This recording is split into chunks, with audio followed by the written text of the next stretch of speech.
Olá pessoal, tudo bom com vocês? Aqui é Fabiano do Fábrica de Jogos. Sou um aqui dos convidados aqui para palestrar para vocês aqui na CONAME, né, no Congresso Nacional de Metroidvanias. Quero agradecer primeiramente ao convite do Marcos, né, do canal Marcos MDev aí. Obrigado pelo convite, pela participação aqui com vocês, para a gente promover esse espaço, né, de troca de ideias aí sobre desenvolvimento de jogos. E eu acho que um tema como Metroidvania é um tema bacana, um tema para a gente discutir vários aspectos de projeto de jogos, game design. E aqui essa é a ideia da promoção que eu quero fazer na minha palestra, que é realmente falar um pouco dos princípios de game design aplicados ao gênero Metroidvania. Como que a gente constrói um projeto bacana e principalmente quais são as características peculiares de um projeto Metroidvania. O meu contato tá ali, o fabricadejogos.net, que tem todas as nossas redes sociais lá, canal no YouTube, que nós também temos canal no YouTube.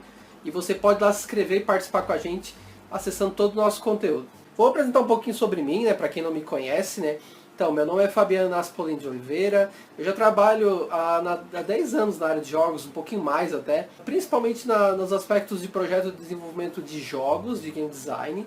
Eu comecei na academia com esses estudos, depois fui evoluindo para a empresa e fui trabalhando profissionalmente, vendendo para clientes, no caso jogos customizados, né.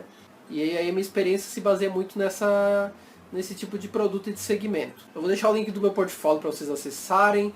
Também, minha formação, eu sou formado em análise e desenvolvimento de sistemas, tenho especialização em educação e principalmente em game design, mas apesar que essa foi uma pós-graduação que eu fiz depois, né, muito antes de eu já ter experiência adquirida já, e aí também fiz o mestrado em tecnologias da informação e comunicação. Assim, essa é a minha parte mais acadêmica, né, vamos dizer assim, além da experiência profissional. Mas isso tudo vocês podem procurar em sites conhecidos aí, como LinkedIn, Lattes, que você vê tudo certinho lá. Pessoal, então aqui eu vou passar para vocês um pouco da nossa agenda aqui, da nossa palestra. Então eu vou tratar primeiramente um pouco de conceitos básicos de game design. São aqueles conceitos que vão servir para qualquer projeto que vocês vão fazer, inclusive os jogos Metroidvania. É importante ter esse alinhamento no início, para que você já tenha noção de alguns termos, de algumas coisas que eu vou comentar aqui, e tenha essa visão geral, né? Primeiro ponto vai ser esse. Aí depois nós vamos para a parte de processo iterativo geral, processo do desenvolvimento de um jogo, e onde entra o game design nesse aspecto. Depois a gente trata da definição do gênero Metroidvania, a gente tem que entender um pouco do Metroidvania, entender as características que o caracterizam como um jogo Metroidvania, né, o core gameplay, que a gente vai discutir muito esse conceito. Aí depois vamos relacionar o game design, boas práticas, né, de game design que eu considero relevantes para um projeto Metroidvania. Vamos fazer esse elo aí. E aí, por fim, as referências, meu contato aí para vocês poderem falar comigo e também ter acesso a referências que eu usei para se aprofundar mais nos conhecimentos. Eu gosto muito dessa analogia de explicar game design, que eu já usava ela há um tempo, depois eu fui ler o livro do Paul Schittem, ele usa a mesma analogia. E que de fato é uma analogia muito feliz, entendeu? Muito fácil de compreensão. Vocês já pararam para pensar como uma casa é construída? Toda uma casa, quando ela é construída, ela parte de um projeto inicial que vai se encaminhando, né, para a construção e depois para a casa pronta. Se você pegar esse processo que a gente tem aí, até essa casa ficar pronta, tem todo o processo de planejamento, execução, controle e basicamente ações que vão ocorrendo ações corretivas no processo para no final ter o produto final que é a casa pronta. O game design nesse processo, se fosse aplicar na casa, estaria na parte do planejamento, né? E o acompanhamento do que está sendo proposto com o realizado. E aí, muito importante, quando a gente entra no game design, a gente tem que tratar um pouco da palavra design, né? Porque existe muita falácia no sentido que design é arte, design é desenho, aquela coisa que às vezes parte de um conceito que desconhece do assunto, né? E eu acho que vale a pena a gente conceitar design. E eu gosto muito desse conceito porque ele trata bem certinho alguns aspectos que a gente vai discutir aqui. Então ele fala assim, né, o Salen Zimmer fala que design ele é um processo no qual um designer cria um contexto a ser encontrado por um participante a partir do qual o significado emerge. Então veja, design não é o produto final, a gente acaba pensando muito no produto final. O design é o produto, é a casa pronta, é o desenho, sei lá, a roupa pronta lá que passou pelo designer de moda. Né? Enfim, a gente acaba sempre levando para o produto. Na verdade é o processo, né? É o passo a passo para concretizar esse produto, para chegar no conceito desse melhor produto. É criado por um designer, né? O cara que é responsável por toda a criação do projeto, a ser encontrado por um participante, ou seja, para alguém que eu estou fazendo esse projeto, que vai usar esse produto final, né? que eu estou criando, e a partir do qual o significado emerge. Então, se você faz uma roupa para uma pessoa, né, no designer de moda, então aquele significado para aquela pessoa emerge, né, daquela roupa, que vai passar um conceito mais descolado, vai falar sobre a pessoa, e que vai deixar ela disfarçar um pouco aquelas gordurinhas indesejadas, sabe? Então isso é muito do que o significado para aquela pessoa que emerge, né? Você entender esse significado, ter empatia pelo seu usuário e aí o significado emergir para essa pessoa. E aí tem um outro conceito que também fala que é a aplicação sucessiva de restrições até que reste apenas um produto. E é verdade, né? Se você pensa lá, por exemplo, então, eu quero fazer uma casa. Ok, mas casa tem 500 casas, né? Agora, se eu começar a botar restrições, eu quero uma casa com 3 cômodos, eu quero que tenha um quarto com tantos de medida em metros quadrados, tantos metros quadrados de casa, eu quero que tenha lá tantas janelas, uma porta que saia para cá, uma para lá para os fundos, cercada de grade, enfim, tu começa a dar um acabamento, tu começa a colocar restrições, até que no final você tem o produto desejado. E eu acho que é um conceito muito bom aí, também para a gente falar sobre design. Mas então, o que é propriamente game design, né? O que é game design? Se a gente pegar aquele conceito anterior e trazer para jogos, então perceba, né? Design é um processo, certo? No game design a gente também tem um processo, e eu já vou comentar sobre esse processo todo que a gente leva para conceituar um jogo até que ele esteja pronto, né, para os jogadores. E aí, o game designer é o projetista propriamente desse projeto. E o participante aqui é quem? São os jogadores. Os jogadores são os nossos participantes. E o significado que a gente quer gerar aqui é a interação lúdica significativa. Ou seja, aquela sensação de que ele jogou passou medo e se divertiu lá no Resident Evil, ou que ele se divertiu e se sentiu um herói, né, jogando Super Mario Bros. Essa interação lúdica significativa é o que a gente quer trabalhar. Ou quando ele joga um jogo online, ele se diverte com os amigos e xinga lá e brinca, né? Ou então dá um headshot e comemora. Essa é a interação lúdica significativa que a gente está querendo promover para o nosso jogador. Então, por fim, design de games ou game design é o processo pelo qual um game designer cria um jogo, que é o nosso produto, pensando no contexto de aplicação, e ele vai ter a interação de um jogador, a partir do qual a interação lúdica significativa emerge, né? E é isso mesmo, né? E até chama atenção no contexto da aplicação, porque uma coisa é você desenvolver um jogo para console e para jogar em casa, uma coisa é um jogo online, outra coisa é um jogo na web, outra coisa é um jogo para um evento. Tem várias formas e conceitos que a gente pode trabalhar aí, dependendo da proposta e desse ambiente, vamos dizer assim.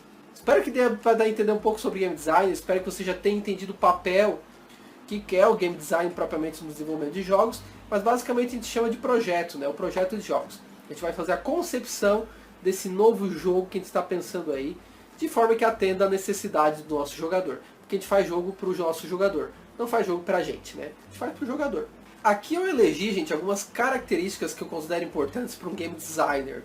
Até coloquei ali para vocês, né, Hideo Kojima, Shigeru Miyamoto, que são os caras muito conhecidos aí na indústria, que eu recomendo você conhecer os trabalhos deles, né? Como, por exemplo, Metal Gear, do caso do Hideo Kojima, agora vindo novos jogos aí, e também o Shigeru Miyamoto, né, com Super Mario, Zelda, enfim. Uma das primeiras características que eu cito para vocês é a questão de perfil interdisciplinar.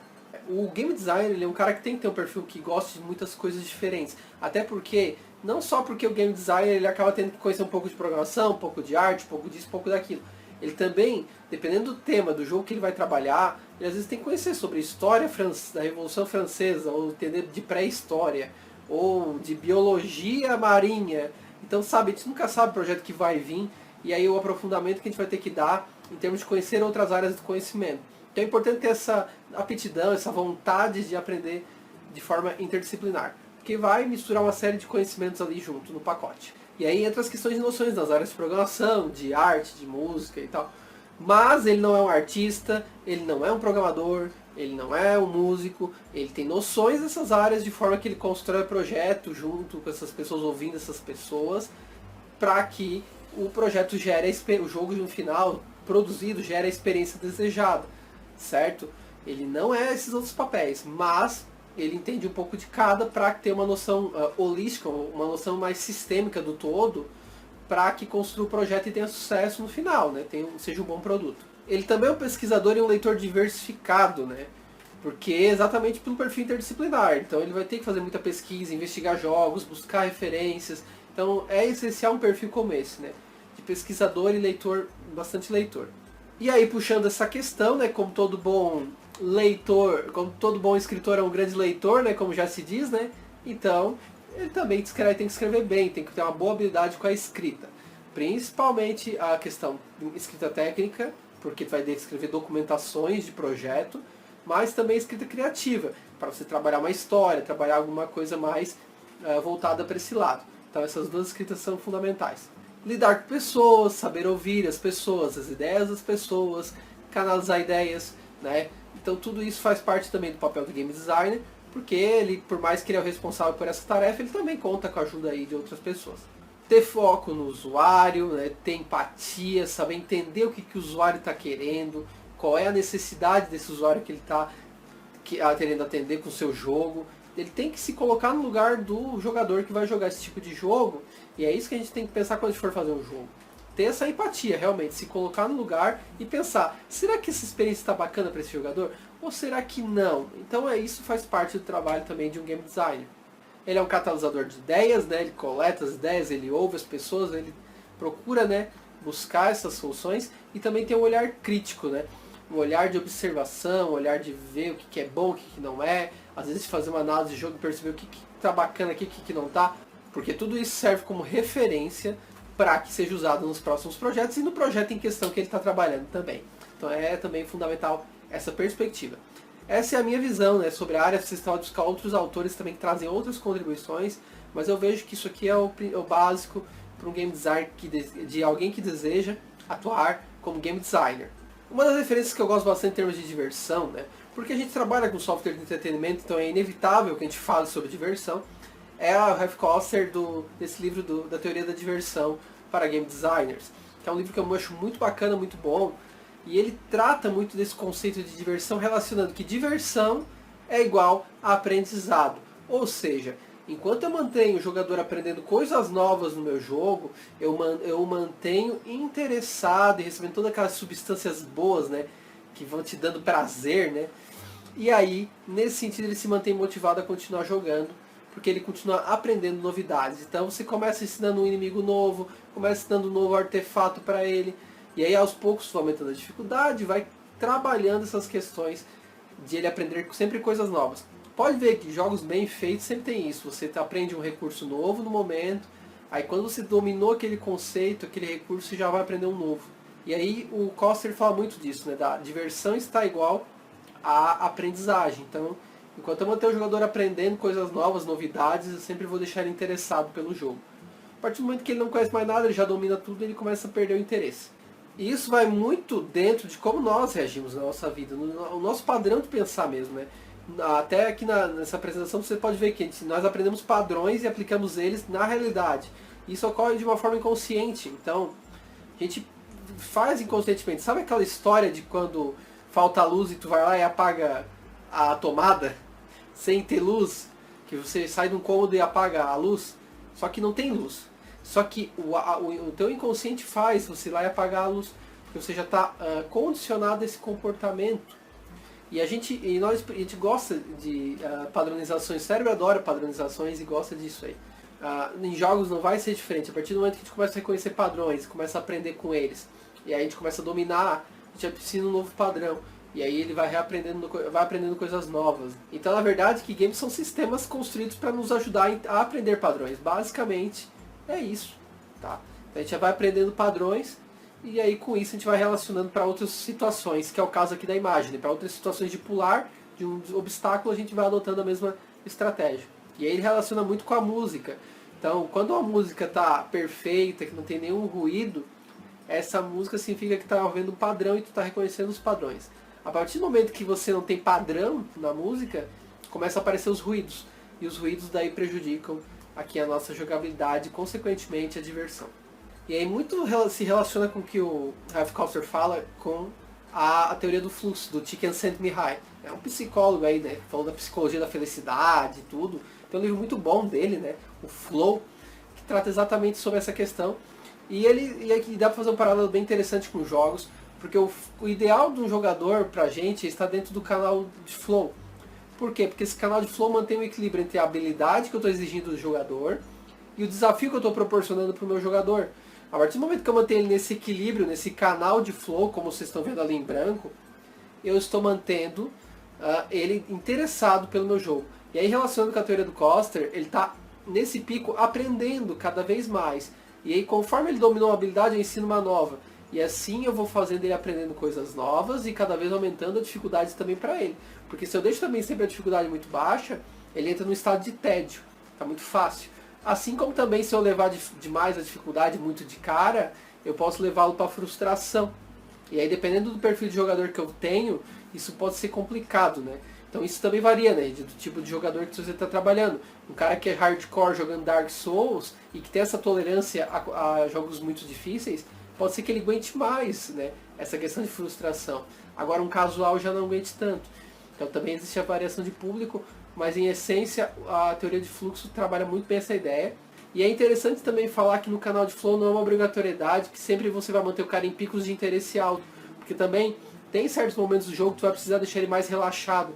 Porque se tu só manter o cara em pico ali, tu vai deixar o cara muito cansado, tu vai desgastar a pessoa, né? O nosso jogador vai ficar muito cansado. Então vale a pena também dar alguns momentos de relaxamento e aí depois joga ele em novos desafios mais pesados. Então esse é o nosso desafio, né? Em termos de diversão.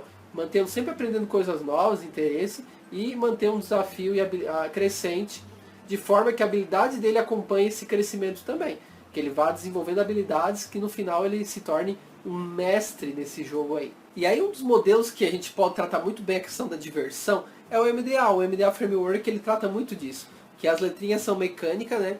Dinâmica e estética, né? Que daí do inglês é com A, né?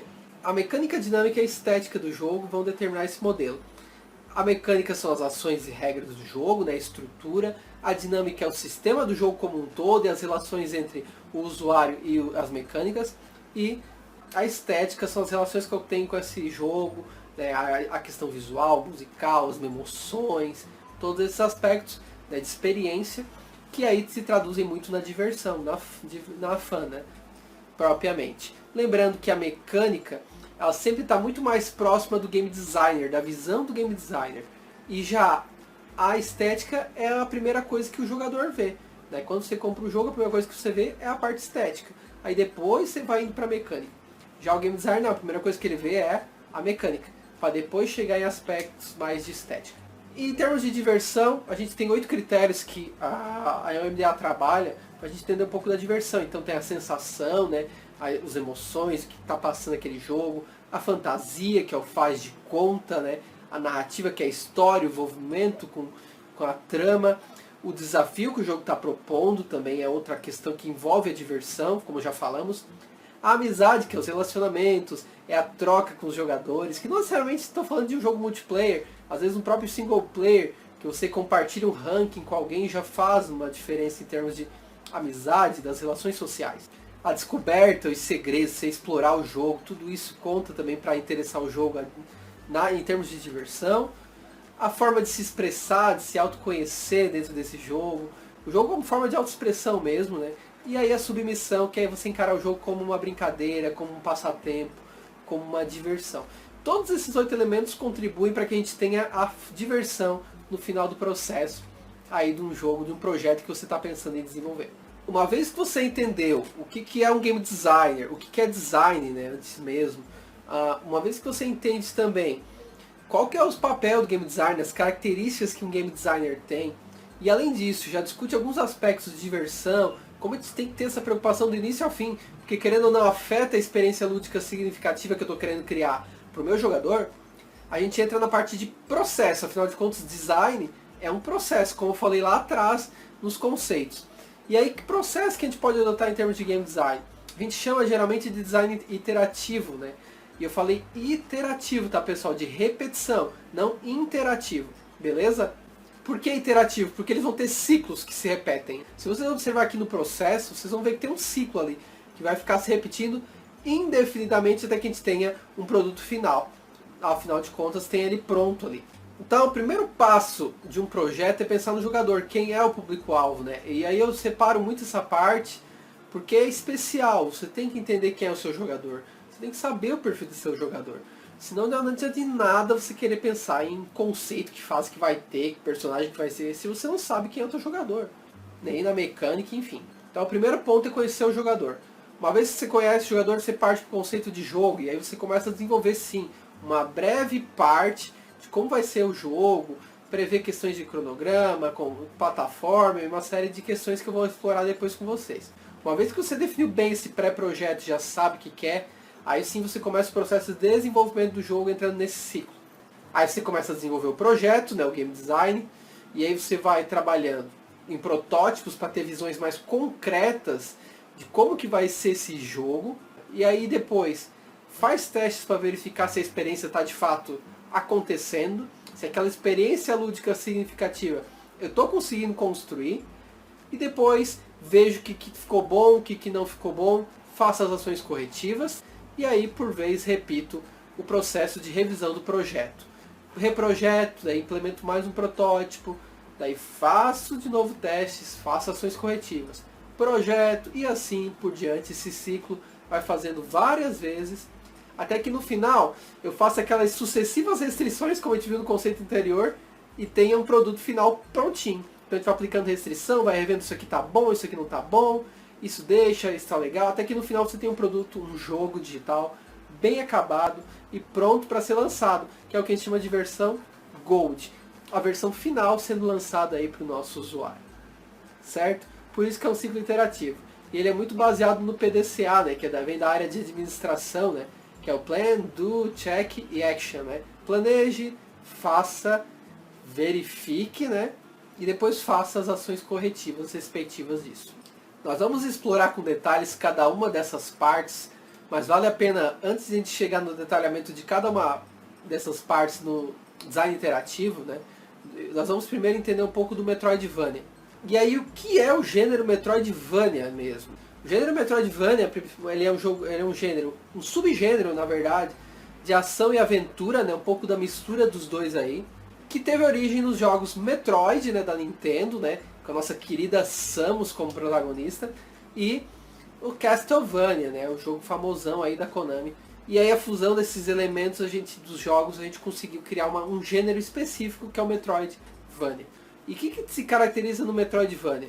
Primeiro, ação-aventura, como eu falei para vocês, questões de plataforma 2D, geralmente são jogos de plataforma 2D, mundos abertos, né? Mas esse mundo aberto ele é até certo ponto, né? Porque existem alguns bloqueios até para incentivar o outro conceito que é o backtracking, né? Ou seja, você vai, às vezes no mesmo ambiente vai fazer várias idas e voltas, até que você depois consegue liberar uma habilidade, daí você consegue voltar lá e consegue liberar esse novo espaço para explorar. Então isso é muito característico de Metroidvanias, né? Esse backtrack, essas idas e voltas aí para resolver, para que agora poder explorar esse espaço. A evolução do personagem é muito forte, isso às vezes é no personagem, nos itens, é na forma de interação, e aí te permite navegar em outros espaços, ter outras habilidades e tudo mais. E o nível de narrativa eu considero, se fosse botar no nível alto, médio e baixo, eu consideraria gênero Metroidvania narrativas médias, né? Ele não é só uma temática de fundo, mas também não é um grande RPG com uma história tão profunda, tão a fundo, tão forte. Ele tem histórias médias, tem histórias boas, bem contadas, bacanas, mas que está no nível médio, na minha concepção aí. Então, na verdade, o Metroidvania se caracteriza por uma série de elementos, e isso aí é o que eu considero o core gameplay, ou seja, aquele elemento que se eu tirar do Metroidvania, ele vai perder essa característica como gênero. Isso é core gameplay. Se eu tirar essa característica, por exemplo, de backtracking, já descaracteriza ele como um projeto Metroidvania. Por que eu falo muito disso, dessa característica do core gameplay? Porque os Metroidvanias se transformaram. O interessante de um gênero é isso, você ter a base desse gênero e você provocar transformações que vão trazer diferencial para esse projeto. Que é o caso do exemplo que eu trago ali do Guacamelee. Ele tem as características de um Metroidvania, porém, ele traz um aspecto, por exemplo, de ação muito intenso, cara. Tem momentos mesmo que tem tanto inimigo na tela que tu tá dando porrada dos mais diversos tipos, que se torna interessante, se torna até único pro Guacamelee. E isso torna ele um jogo do gênero Metroidvania, com esse core gameplay, mas com diferencial. E é isso que a gente tem que pensar quando for, já de cara, quando a gente for fazer um projeto Metroidvania. Conhecer esse core gameplay e trazer o nosso diferencial para o projeto. Até por ter um aspecto um pouco original, né? Se a gente pega a estrutura do Shell, que trata um pouco de como pensa o game design, os elementos, a gente tem as mecânicas características de um Metroidvania de exploração, evolução de personagem, backtracking, que é muito característico dessa mecânica. Essa narrativa de nível médio, né, que tem um certo aprofundamento de personagens, até porque muito bebe do Castlevania, isso, né, um pouco mais. Eu diria, não estou dizendo que o Metroid não tem uma história bacana, mas eu acho que o Castlevania tem ainda uma história um pouco melhor, e que trouxe muitas características para o gênero nessa fusão. A estética do jogo, né, então, os elementos que trazem essas emoções, sentimentos de um gênero Metroidvania, né, então, e também a parte de tecnologia, né, então a gente falou de plataforma 2D, falou desses aspectos de mundo aberto, tudo isso fala um pouco do desenvolvimento de segunda dimensão, então você já vai ter uma tecnologia específica, vai ter um tratamento diferente para fazer. Então você vê que esses elementos acabam se encaixando e formando um gênero total. E essa é a ideia quando a gente pensar no projeto. A gente vai pensar em termos da mecânica que eu estou querendo propor, que tem esse core gameplay, vou pensar na narrativa, que eu posso trabalhar bem a temática e brincar e tal. Tem toda a estética que eu vou criar, que não necessariamente é sombria. Geralmente o Metroid e o Castlevania tem uma estética bem sombria, uma atmosfera mais nesse aspecto. Mas não quer dizer que o jogo tem que ser necessariamente com essa temática. E aí por fim a tecnologia que eu vou empregar, que pode ser PC, pode ser console, pode ser com outros periféricos, que podem sair do joystick ali, né, e de outros periféricos tradicionais desses tipos de jogos. Beleza? Vai de você trazer essa inovação. Como eu falei para vocês, dentro do processo é importante entender público, né? E o público, dentro do teste do Burton ali, que é um teste bem famoso, que trata um pouco desses aspectos, existem 4 perfis, né? Existe o perfil predador, que é aquele cara competitivo, é o cara que quer ganhar, ser o melhor do ranking. Existe aquele cara que é o conquistador, que ele quer bater as metas do jogo, quer cumprir ali os objetivos, né? Colecionar. Tem também aqueles que são os exploradores, que querem fuçar, descobrir todos os segredinhos possíveis do jogo. E também temos os socializadores, que querem a interação social, trocar ideias, esse espírito mais de pessoas e trocar ideias, né, mediante o jogo.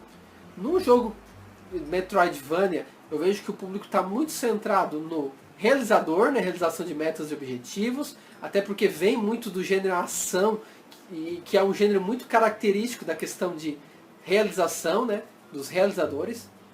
Mas também tem a questão do explorador, e aí vem muito do gênero aventura isso aí. Bebe muito do gênero aventura essa parte.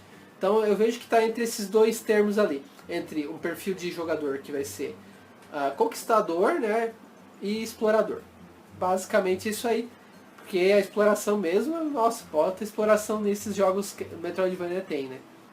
Em termos de plataforma eu vejo que ainda se centra muito os Metroidvanias em PC e console, mas nada impede outras plataformas. É porque a questão do público eu vejo assim, não vejo um público tão casual jogando esse tipo de jogo, mas também não vejo um público tão hardcore. Eu vejo que o Metroidvania acaba indo no meio termo, numa coisa assim, né, não tão pesada. Não tão pesada, mas não tão leve. Alguns consideram hardcore, tá? Eu considero meio termo, porque hoje o Metroidvania ele tá muito amplo nos aspectos de tipos de jogos que ele pode trabalhar, né? Até por essa possibilidade de ter esse core gameplay e tu trabalhar várias outras coisas. Mas, como eu falei pra vocês, depende da sua proposta de Metroidvania, depende muito do público que quer atingir também. Dependendo, você vai mesclar aí um dos dois. E aí é importante a gente caracterizar o que é um jogador casual e o que é um jogador hardcore, propriamente. E esse conceito aqui é bacana porque traz bem as diferenças lado a lado e a gente pode discutir bastante aqui. O hardcore, a motivação de jogar dele é ultrapassar desafios, né? Já de um casual é relaxar, passar o tempo. Já um jogador hardcore, ele tolera controles mais complexos, diferente de um casual, que já não tem tanta tolerância a isso. Controles, regras, né, todos esses aspectos. O jogador hardcore lê sobre jogos, conhece as convenções sobre jogos, tipo, vai jogar um jogo de tiro, já sabe lá, né, AWSD, movimentação, mouse controla a mira, então ele já sabe essas convenções, né, diferente de um casual, que já desconhece um pouco dessas convenções.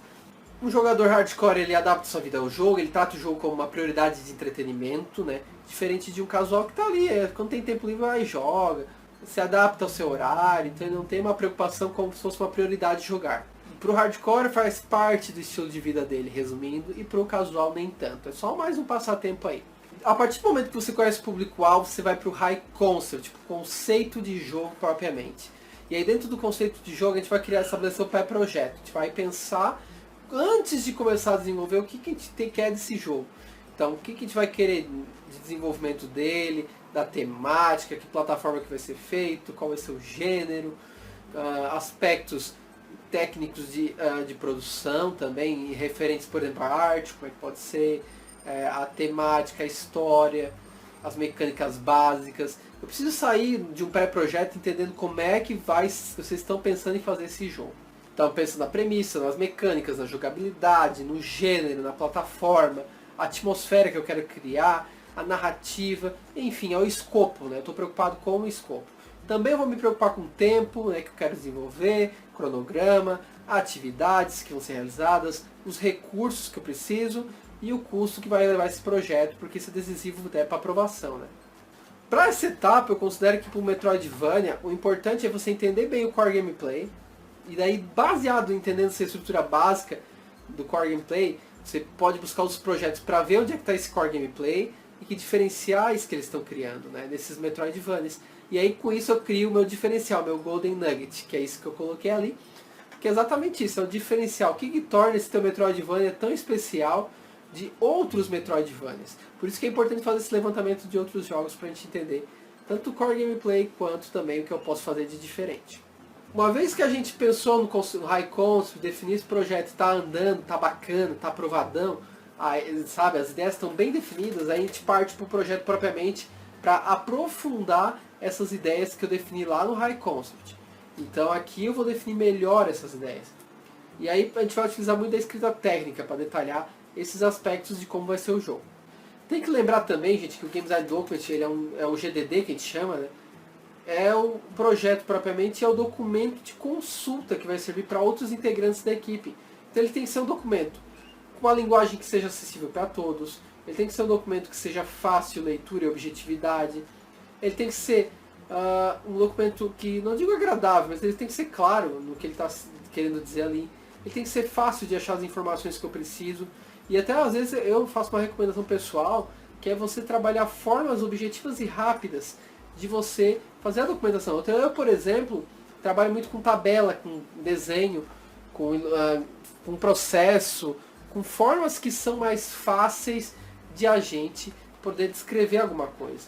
Mas óbvio que se aquela imagem é independente, explica direitinho, né? Porque se a imagem precisa de muita explicação, então na boa, né? Vai lá e escreve o texto que é melhor. Né? Essa estrutura desse documento, eu vou até trazer uma estrutura como exemplo para vocês aqui, mas na verdade não existe um padrão, tá? Ela é adaptável, até porque ela é adaptável de acordo com o projeto que tu vai desenvolver. E até vou fazer a ressalva aqui no Metroidvania que etapas são mais críticas, vamos dizer assim. E o material que vai ser desenvolvido também varia, pode ser um doc, pode ser um PowerPoint, pode ser um desenho que tu fez no papel ali detalhando certos aspectos e daí tu repassa isso para a equipe. Não tem uma formalidade, tá? A questão é que você vai ter que adaptar para quem tu está destinando esse documento e tem a importância que seja claro para todos da equipe que entendam como você quer esse jogo. Basicamente isso. Ele também é feito em partes, ou seja, eu não vou fazer todo o projeto para depois começar o desenvolvimento, né? Eu vou fazer uma parte, definir o todo, né? Por isso que serve o High Concept também. E aí defino, por exemplo, uma fase. Aí eu vou lá e faço protótipo dessa fase, para testar, para ver se o que eu estou projetando, de fato vai se concretizar na prática. A partir do momento que eu faço as correções, eu volto, daí eu gero um próximo projeto, mais uma parte, e aí eu desenvolvo mais um pouco, vou lá e implemento. Mas é importante esse ciclo, sabe? Projeta um pouco, implementa, verifica. Projeta um pouco, implementa, verifica. E assim vai esse ciclo iterativo, como falamos antes. Claro, tenha cuidado de algumas coisas nesse sentido. Primeiro, tenha uma visão total do teu projeto, porque daí de fazer pedaços e não ter essa visão geral, o teu projeto corre risco sério de virar um Frankenstein. Por que isso? Porque daí vira a conexão de coisas que não fazem sentido, entendeu? Não tem conexão nada com nada. É importante você ter a conexão, né, da mecânica com a narrativa, com a estética e com a tecnologia. Você tem que trabalhar esses elementos coesos, ligados, que façam sentido um com o outro. Senão vai aparecer lá, sei lá, um dinossauro no meio de um jogo que é extremamente realista GTA. Então o que faz um dinossauro lá? Qual é a justificativa de estar aquele dinossauro lá? Entende? Claro que eu estou exagerando aqui, né? Fazendo um exemplo bem absurdo. Mas é isso que acaba acontecendo às vezes quando você não tem a visão geral e quer trabalhar ele em partes. Mas é fato que a gente começa a trabalhar o projeto em partes depois de uma visão geral, porque isso reduz retrabalho e a gente tem mais assertividade. Porque daí a gente vai lá e daí prototipa, testa na realidade e aí faz as melhorias já na prática mesmo. Porque papel, gente, é uma coisa assim, ó, aceita tudo, é uma maravilha. Tu escreveu lá, ele aceita qualquer coisa.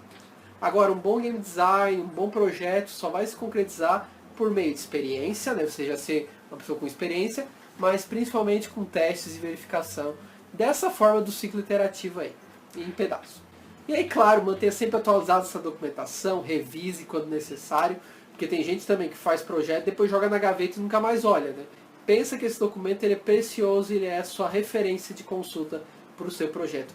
Eu mesmo, quando eu fiz projeto sozinho, eu fui lá e consultei a minha própria documentação, sabe? Porque é difícil para a gente guardar todas as informações de um jogo.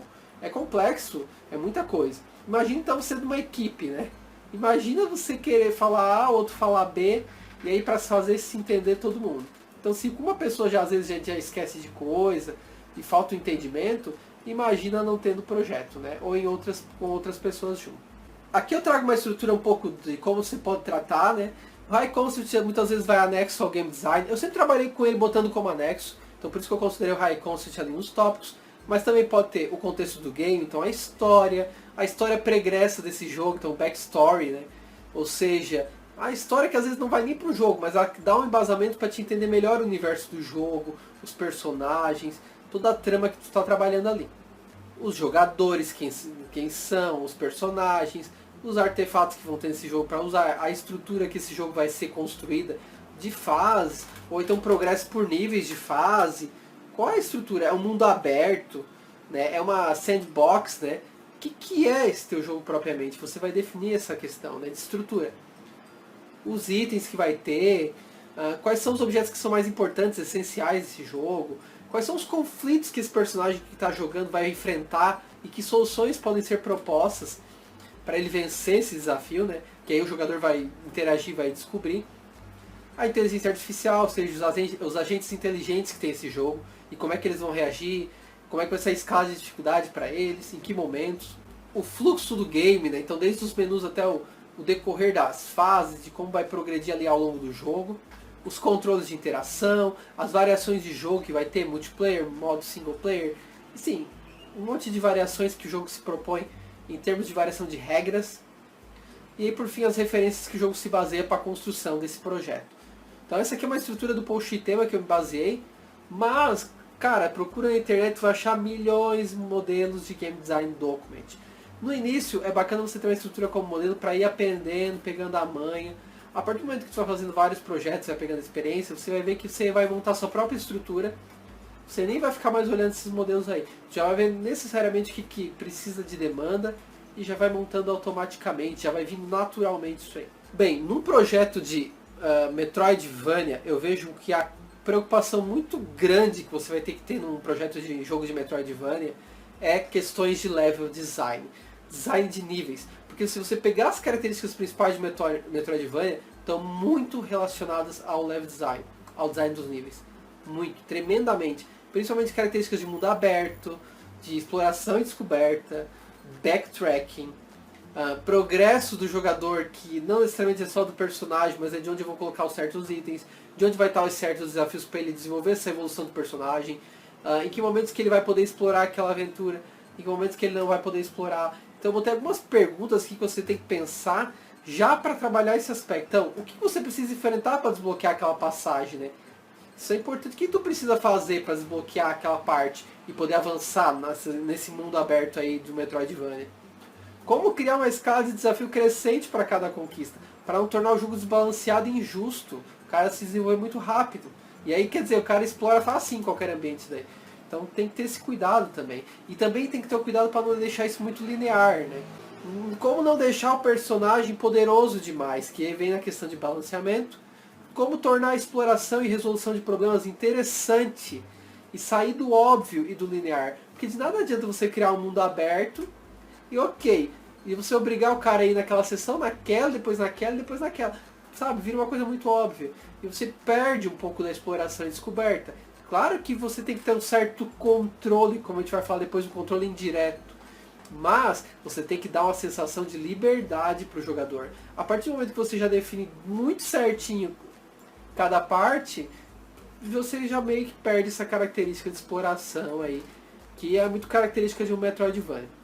E como tornar único cada ambiente, né? Você pega o Metroid, você tem características diferentes em cada ambiente. Então você brinca muito com essas características. Então o que torna cada ambiente único? Para gerar aquela questão de aprendizado, como falamos lá atrás, né? Surpresa, fator surpresa para o nosso jogador. Isso torna ele ter que aprender como lidar com esse novo ambiente. Isso gera uma sensação até que alguns autores falam de wow, né? Surpresa, que bacana. Isso aí torna ele mais interessante e, de novo, mantém ele na diversão. Então eu vejo muito essa característica de level design, de itens e poderes, que está muito relacionado à evolução do herói, e o progresso que tu vai fazer do jogador ao longo do jogo. E aí tudo isso, claro, vai ter que fazer um balanceamento aí para deixar tudo justo pro jogador. E aí quando eu falo de balanceamento, eu não estou falando só de dificuldade do jogo. Eu estou falando também de aspectos, por exemplo, de não deixar uma partida extremamente longa. E aí é uma preocupação que a gente tem que ter também. Existem vários princípios de game design. Aqui eu elegi alguns que eu considero importantes quando você for trabalhar num gênero Metroidvania, né? E aí o primeiro deles que eu trago é tutoriais práticos de mecânicas básicas. E eu acho que esse serve para qualquer jogo que se propõe, né? Você fazer um tutorial prático, ou seja, não é aquele tutorial que tem que ficar lendo 500 regras para aprender a mecânica. O seu próprio level design pode te induzir a isso. Então, por exemplo, eu quero ensinar o cara a andar. Então faça ele já começar num ponto que ele seja obrigado a andar. Ah, eu tenho que obrigar o cara a aprender a pular. O cara faz ele, cria um obstáculo de forma que ele só consiga passar pulando. Aí ele vai aprender. Claro, tem alguns jogos que usam uma iniciativa, tipo, já vi jogos que botam uma plaquinha mostrando assim o botão e ele dando um pulinho. É uma forma sutil de mostrar visualmente isso. É válida. Não é uma coisa tão estressante, tão desgastante, mas vale a pena um tutorial prático aí para induzir o cara já essas mecânicas básicas. E quando aprender uma mecânica nova, também já ensinar dessa forma, né? Um jogo que faz muito isso é o Mega Man, nessa questão de demonstrar uma mecânica nova. Pode perceber que no Mega Man X, por exemplo, quando ele entra na cabine lá do Dr. Light para ganhar um poder, o que acontece? Primeira coisa que ele faz, ele dá aquela comemoraçãozinha, ele sai da cabine e o que ele faz? Ele demonstra a nova habilidade de quebrar pedras com a cabeça, de dar um dash. É isso que a gente tem que pensar nos nossos jogos também. De como já também demonstrar essa habilidade. Muitas vezes não precisa ser uma animaçãozinha como no Mega Man, mas pode ser, por exemplo, um novo obstáculo que ele só consiga passar usando essa nova habilidade. E aí os Metroidvanias são muito bons nesse aspecto, porque eles já criam formas de que você vai explorar o ambiente se você desenvolver aquela nova habilidade. E conquistou aquela nova habilidade. A exploração e descoberta, né? O jogo Metroidvania tem muito isso, explorar cada canto, cada recôndito assim, do teu ambiente, explorar itens. Então, exploração e descoberta é básico, a gente tem que gerar esse fator de descoberta, de exploração, porque isso gera prazer, isso gera diversão, isso é muito bacana. A gente precisa trabalhar esse aspecto com o nosso jogador de surpresa, descoberta. O controle direto, né? Que a gente vai ter um certo controle do jogador ali naquele universo, mas não necessariamente ficar dizendo tudo que ele tem que fazer diretamente. A gente pode dar uma noção de que, olha, tu tá tendo uma liberdade aqui. Só que essa liberdade que eu tô te dando, ela é controlada até certo ponto. Então, você tem que dar uma sensação de liberdade para ele, mas que na verdade você está controlando com o teu sistema de jogo ali. Então, pro Metroidvania isso é essencial. Você ter essa sensação de liberdade. O jogador precisa dessa sensação de liberdade. Porque isso também tem relação com as escolhas significativas que eu estou dando pro jogador. Então ele pode ter a escolha de ir para aquele mapa, para ir para aquele canto, para aquele outro, de ir por um certo caminho ou ir por outro caminho. Tudo isso são escolhas significativas, ou seja, se o jogador optar por esse caminho ou optar por outro, a escolha se tornou significativa. E não, o que adianta? Se eu for por aqui ou for por ali, vai dar na mesma? Então isso não é uma escolha significativa. Então no Metroidvania tem que também ter esse aspecto bem bacana, bem trabalhado. As questões de emergência, né? Eu acho que uma coisa que eu acho bacana em termos que a gente pode trabalhar no Metroidvania é às vezes uma nova mecânica que ele aprende, a gente usa em outro contexto. Então, por exemplo, ele aprendeu um pulo duplo, vamos supor, certo? Então, esse pulo duplo serviu para ele ir lá e pular um obstáculo maior, Mas esse pulo duplo também serviu, por exemplo, para, sei lá, dar um pulinho a mais na água, vamos supor assim. Então isso é usar a mesma mecânica para um outro propósito interessante. Então você trabalhar essa emergência de uma mecânica básica gerando outras, pá, eu acho fantástico. Você brincar isso no Metroidvania. Novamente, a questão de desafiabilidade, um progresso que seja visível para o jogador.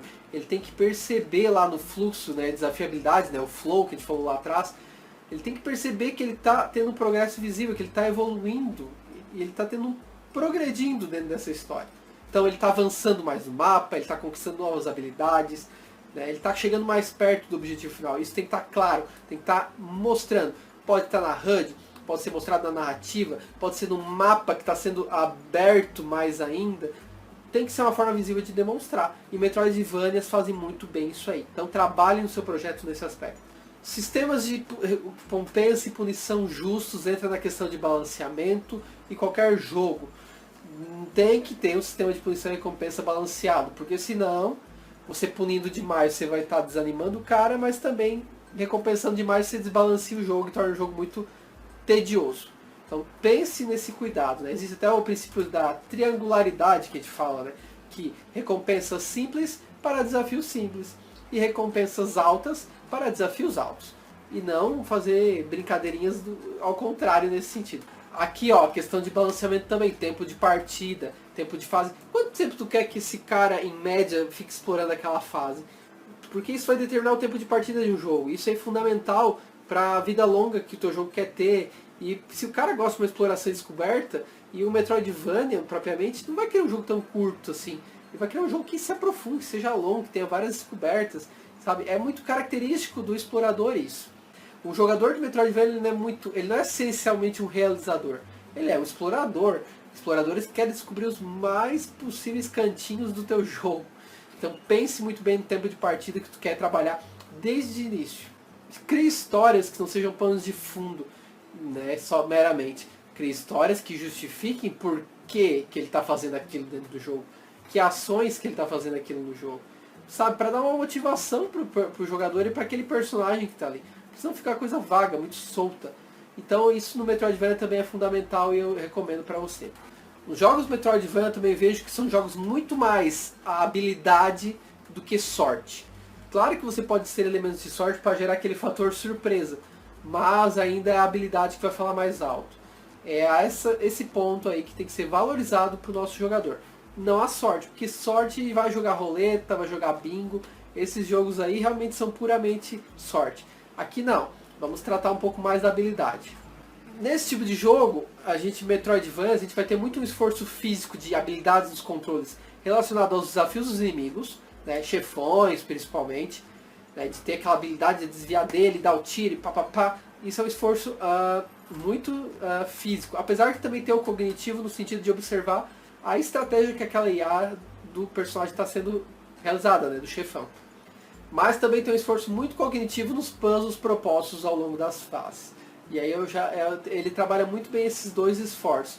Até porque mistura geração, gênero aventura, então não é à toa que tem essas características. Então esse tipo de projeto tem que ter esses conceitos muito bem trabalhados, muito bem bacanas, porque vai ser a garantia de um sucesso bacana para o teu Metroidvania. A partir do momento que pensou no projeto, aí vai partindo para alguma prototipagem, vale a pena você fazer algumas divisões. Eu pensei dessa forma, no Metroidvania se eu trabalhasse. Eu pensei assim, por exemplo, conceber o mundo todo em linhas gerais, né? Você tem uma visão do todo do que tu pretende desse universo do teu jogo Metroidvania. E aí depois o fluxo geral das fases. E aí já pensando no fluxo de fases, pensando no backtracking também. Né? Que quantas possibilidades de backtracking esse jogo está te oferecendo? De forma que aumente aquele tempo de partida e que torne as escolhas significativas também para o jogador. Então, eu faria esse primeiro protótipo pensando muito nesse aspecto, para ter essa visão mais de todo e do principal. Aí depois sim, você conseguiria daí conceber cada região e daí tratar cada região micro ali do teu jogo de uma forma mais interessante. E aí sim vai desenvolvendo cada fase depois, né, a partir do momento que você tem um modelo, um piloto de uma fase que funciona legal as mecânicas, aí você vai criando cada fase e vai daí desenvolvendo o jogo como um todo. E aí no final você faz o teste geral com tudo, porque sabe como é que é, né? Às vezes na integração de todos os elementos, mesmo tendo a visão de todo, pode dar algum problema aí. E aí é importante você fazer essa junção e perceber todos esses detalhes, agora interagindo de cada universo, de cada fase, no universo aberto aí do Metroidvania.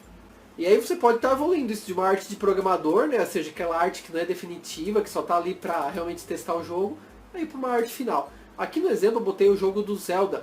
O Zelda atual hoje, né, o Breath of the Wild, né, não sei se essa é a pronúncia, enfim, mas eles começaram com esse protótipo aqui, ó, vocês estão vendo aqui ao lado. Ele era um protótipo de jogo 2D e se baseava muito no primeiro Legend of Zelda. Por que eles fizeram esse protótipo dessa forma? Porque eles queriam resgatar a experiência do primeiro Zelda, para que essa experiência servisse como base para criar essa versão atual aí, que foi lançada aí pro Wii U e pro Switch. Então quer dizer, olha a estratégia que eles adotaram de protótipo. E é um protótipo de baixa fidelidade, não é um protótipo próximo do que vai ser o jogo, porque afinal de contas o jogo é 3D, né? Tem um universo explorado em 3D, certo? Com gráficos muito mais reais do que isso aí. Só que aqui eles estão testando a experiência num protótipo mais simples, para verificar se vai rolar aquilo que eles estão projetando. E isso que é o ponto que eu falo lá do projeto. Não adianta fazer tudo. E aí depois vai desenvolve, daí depois vê que deu nada. Veja como eles fizeram. Um pequeno protótipo para entender essa ideia, resgatar essa essência, essa experiência lúdica significativa que eles estavam querendo criar para os jogadores, para depois desenvolver o protótipo de alta fidelidade, que aí sim foi o jogo 3D, que foi aí para as plataformas do Switch e do Wii U. E aí, claro, os testes e correções nesse ciclo iterativo também fazem parte, como nós vimos anteriormente. E há algumas recomendações que eu faço em termos de teste. Primeiro assim, eu recomendo o método mais de observação participante quando for fazer um teste. Ou seja, você vai observar o jogador, né, jogando, fazendo as interações, mas você também vai participar, conversar com ele, trocar ideias. Porque só ficar observando eu não acho muito um modelo interessante. Faça testes com a equipe interna também, mas não se limite só com a equipe interna. Faça com usuários do seu jogo também. Porque a equipe interna às vezes vai ficar testando aquilo que a gente já sabe que o jogo vai funcionar, aquela lógica de programação que a gente adotou. E às vezes não pensa como usuário, que o usuário, cara, é uma caixinha de surpresas, como diz, né? Ele vai tentar N formas que tu nunca pensou em fazer, mas ele com certeza vai pensar em fazer. E aí vai dar um bug no jogo. E aí isso gera frustração. E aí ele vai lá e vai te avaliar mal. E aí vai falar muito mal do teu jogo. Sabe? Então tomem cuidado com essas questões. Esse é o momento de a gente ir fazendo essas verificações e reduzir essa margem de erros o máximo possível. E aí, gente, testar não é assim, larga o usuário e vai embora, né? Deixa jogando lá. Não, né? Colete dados, crie formulários, faça uma entrevista, converse com eles.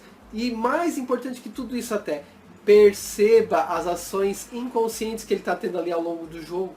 Porque às vezes ele não vai te falar tudo no formulário, às vezes ele nem teve consciência de como ele reagiu ali. Então perceba as expressões, perceba em que momentos que ele fica ali mais travado, ou que momentos que ele ficou irritado. Mas um irritado que tipo? Um irritado tipo xingando, ah, ferrei com aquele jogador, ah! Ou não, é aquele momento que ele está irritado porque o jogo está demonstrando falhas no sistema. Então isso é importante também. Então fique atento ao que ele está fazendo no jogo, tá? Aqui, onde ele clica, onde ele vai, se ele se perde ali no caminho. Tudo isso é importante você estar ali acompanhando junto e observando no teu usuário. Faça teste em pedaços, em blocos, mas também faça um teste sistêmico do todo. Porque eu já falei para vocês, senão você começa a ter aquele Frankenstein lá, que nada liga com nada, né? E claro, pessoal, avalie correções e faça aquele ciclo novamente. Reveja o projeto, monta protótipo e assim por diante, né? Reveja essas correções. E perceba também assim, ó, gente. Perceba padrões nos comportamentos que você vê. Pô, se vários usuários estão falando a mesma coisa, pô, vale a pena tu repensar isso aí pro teu jogo, né? Agora também não seja um cara que ouve também tudo que o usuário fala, porque às vezes, cara, é uma coisa muito particular daquela pessoa, daquele usuário, que não representa a maioria. E que às vezes, muitas vezes, ele nem é o teu usuário, nem é o teu público-alvo, entende? Então procure ser crítico também na hora de você avaliar as informações que vêm do teste. Formas de fazer teste, já falei isso assim, ó, no Fábrica eu falo direto isso, mas aqui pra vocês. Cara, vai para eventos, tem redes sociais, tem grupos que são muito colaborativos, você pode participar, fóruns, tudo isso é oportunidade de você levar o teu jogo para testar. A comunidade nossa ela é muito solícita, ela é muito bacana nesse sentido, então aproveite essas oportunidades. E aí com isso, gente, a gente fecha todo o ciclo iterativo de uma série de preocupações que a gente tem que ter na hora de pensar no Metroidvania. Desde o nosso público, desde o pré-projeto, né, o High Concept, o projeto propriamente daí entrando nas etapas de protótipo, testes, ações corretivas, projeto, protótipo, testes, ações corretivas, esse ciclo aí iterativo, até chegar na versão Gold, que é o nosso jogo prontinho e lançado para o usuário. E vocês vão ver que um jogo lançado para o usuário, o nosso Metroidvania lançado para o nosso usuário e fazendo ele feliz, cara, é a melhor sensação que você tem quando lança um jogo. Para mim é uma das melhores. Porque às vezes a gente desenvolve o jogo e já está cansado. Cara, já está até enjoado de ouvir tanto aquela musiquinha do jogo, sabe? De tanto que a gente já testou, está desgastado. Mas quando a gente vê o jogador jogando o nosso jogo e vê que ele está gostando, que está bacana, que ele está se divertindo, não tem sensação melhor. Acredite em mim. É muito bacana. É a melhor coisa assim do desenvolvimento de jogos para mim. Porque o resto é bem sofrido, é difícil. Mas essa sensação no final de a pessoa se divertir com um jogo que você criou, cara, é fantástica. Eu recomendo que você pense no seu Metroidvania também, crie um jogo bacana, pense no seu usuário e crie o seu diferencial no seu Metroidvania, preocupado com esses aspectos que eu tratei aqui em termos de game design, que você vai ter muito sucesso. Porque não adianta de nada você ser muito bom, por exemplo, em Construct 2, dominar todas as técnicas como se implementa em Construct 2 e você não fazer um bom projeto. Não vai adiantar de nada isso. Você vai criar mais um jogo que vai ficar lá na prateleira, né? Vamos dizer assim, que hoje tem na nuvem, né? Que ninguém vai comprar, que ninguém vai se interessar. Então, claro que a execução é muito importante, que ela vai concretizar o teu projeto. Gaste um tempo nessa parte de projeto, que vai valer a pena. Gente, eu quero agradecer vocês aqui por participarem aqui da minha palestra no Konami, tá? Agradeço pela atenção de todos vocês. Quero deixar os meus contatos aí para vocês e as referências no slide. Meu e-mail é fabiano@fabricadejogos.net. Tem também lá no www.fabricadejogos.net todas as redes sociais do Fábrica. O nosso canal no YouTube também, que é o Fabricad sem o E-Jogos, que você pode ir lá e participar, se inscrever no nosso newsletter para receber informações. E eu quero novamente agradecer a sua atenção, também agradecer ao Marcos pelo convite aqui para palestrar para vocês. Eu espero muito que essas vivências, por mais que seja um tempo curto, né, game design é muito profundo e muito mais coisas aí, tenham contribuído com você para você pensar no seu projeto de Metroidvania e você faça um jogo, ó, show de bola aí e faça muito sucesso. Muito obrigado e até a próxima.